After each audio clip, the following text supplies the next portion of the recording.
Hi hello guys, welcome back to my new blog. তোমরা সবাই কেমন আছো? আশা করি সবাই খুব ভালো আছো, আর আমিও বেশ ভালো আছি, বিন্দাস আছি। তো চলো, সকালবেলা এখন উঠে আমার ব্রেকফাস্ট ছাড়া হয়ে গেছে, আর এখন বাজে সকালে 11:15। তোমাদেরকে দেখাচ্ছি আজকে আমাদের বাড়িতে একটা নতুন জিনিস হয়েছে, সেটা তোমাদের সাথে শেয়ার করছি। চলো, দিন ধরে আমাদের এখানে প্রচুর পরিমাণে বৃষ্টি হয়েছে, আর বৃষ্টি হয়েছে বলেই দেখতে পাচ্ছ গাছপালাগুলো একদম সবুজে সবুজ হয়ে রয়েছে একদম। আর ওয়েদারটাও বেশ নরম হয়ে আছে।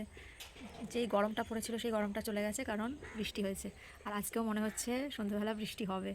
তো এখন তো ঝড় বৃষ্টির সময় প্রতিদিনই হচ্ছে। তো চলো তোমাদেরকে দেখাই নতুন জিনিস। এবার যেটা দেখাচ্ছি, আমাদের বাড়িতে একটা নতুন জিনিস হয়েছে, সেটা দেখাই। সেটা হলো, এই দেখো বেগুন হয়েছে আমাদের গাছে। তো এই বেগুনটাই আজকে আমি নেব। এখানে একটা হয়েছে, এটা আমাদের বাগান ছোট। তো এটা তো ছোট আছে, এটা বেশ বড় সড়ো হয়েছে। এই বেগুনটা নেব, নিয়ে আজকে বেগুন সিদ্ধ করে বা তরকারি করে কিছু একটা করে খেতে হবে। দেখতেই পাচ্ছ। আর এই দেখো, এই যে গাছটা দেখতে পাচ্ছ, এই গাছটা তোমাদেরকে দেখাই। এই গাছটা বছরে একটাই ফুল হয় বাড়িতে, ঠিক আছে? তো সারা বছরে একটা মাত্রই ফুল দেয় গাছে। তো এখন আবার টাইম হয়ে গেছে, তাই জন্য না কেন, নিজের বাড়িতে সবজি হলে সেটা যেরকমই হোক না কেন ভীষণই ভালো লাগে। তো দেখো, পিছন দিয়ে যাচ্ছে আবার সেই ট্রেন যাচ্ছে আমার বাড়ির পিছন দিয়ে। কেমন লাগছে বলো?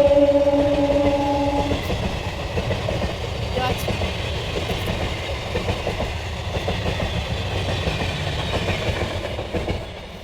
সেই আমার বাড়ির পেছন দিয়ে সেই ফেমাস ট্রেন যাচ্ছে। আর বাড়ির গাছগুলো বৃষ্টি হওয়ার জন্য সমস্ত গাছগুলো একদম প্রাণ ফিরে পেয়েছে। প্রচণ্ড প্রচণ্ড ভালো হয়েছে, কারণ বৃষ্টি না হলে গাছ বাঁচানো যায় না। তো পুরো সবুজ হয়ে গেছে পাতাগুলো। এটা হলো লেবু গাছ, লেবু গাছে লেবু হবে। তো চলো, আরও অনেক গাছপালা লাগানো হচ্ছে, কিন্তু এখন সব দেখাতে গেলে ভিডিও বড় হয়ে যাবে, তাই জন্যে ছোটো করে দেখালাম। আর একটা জিনিস তোমাদেরকে দেখাই, দেখো এই দেখো, ছোট্ট একটা লঙ্কা হয়েছে গাছে, দেখেছো? কত কিছু হয়েছে, এত ভালো লাগে না? আমার বাবা এনে এনে এই সবগুলো গাছপালাগুলো লাগায়। প্রচুর গাছ আছে, প্রচুর। তো চলো, এই ভালো তোমাদের সাথে শেয়ার করলাম যে কি কি হয়েছে আমাদের বাড়িতে। তো আরও অনেক কিছুই হয়েছে, ফুল গাছে ফুল পুরো ভর্তি হয়ে আছে। তো চলো, আরও কিছু কাজকর্ম আছে, সেগুলো সেরে নিই। তো তাই জন্য তোমাদের সাথে শেয়ার করলাম। এবার একটু যাই ঘরে, উঠছে না আর আমার খাওয়াও হচ্ছে না, তাই ভাবলাম আজকে বাড়িতে আছি, একটু সোনপাপড়িটা খাই বসে বসে।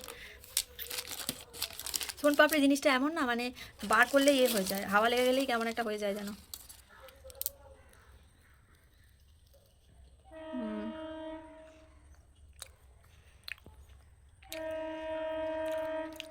সোনপাপড়ি জিনিসটা এমন না, বার করলেই হাওয়া লাগে, হাওয়া লাগলেই ওর যে সৌন্দর্যটা সে নষ্ট হয়ে যায়।